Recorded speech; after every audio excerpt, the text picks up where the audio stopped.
కీర్తనలు 39వ అధ్యాయము మార్చి చదువుకుందాం. కీర్తనలు 39వ అధ్యాయం. నా నాలుకతో పాపము చేయకుండానట్లు నా మార్గములను జాగ్రత్తగా చూచుకొందును.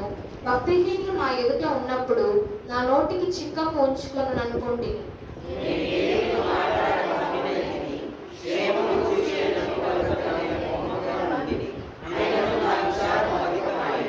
నా గుండె నాలో మండుచుండెను, నేను ధ్యానించుచుండగా మంట పుట్టెను.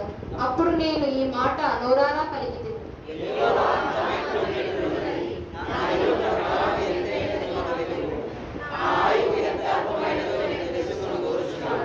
నా దినముల పరిమాణము నీవు పెట్టడంతగా చేసి ఉన్నావు.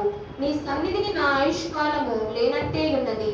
ఎంత స్థిరుడైనను ప్రతి వాడును కేవలము వట్టి ఊపిరి వలె ఉన్నాడు.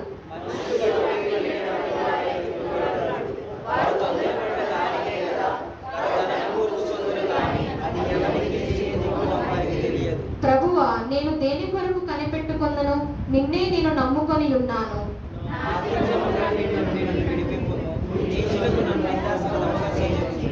దాని చేసినది నీవే గనుక నోరు తెరువక నేను మౌనినైతిని.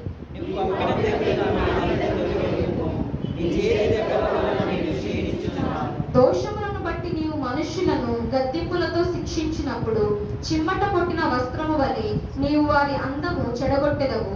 నరులందరూ బట్టి ఊపిరి వంటివారు.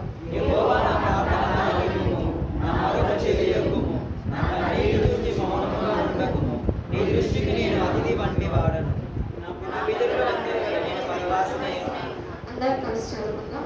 నేను వెళ్ళిపోయి లేఖకు మునుపు నేను తెక్కరిల్లునట్లు నన్ను కోపంతో చూడకు. ఈ వాక్యము మన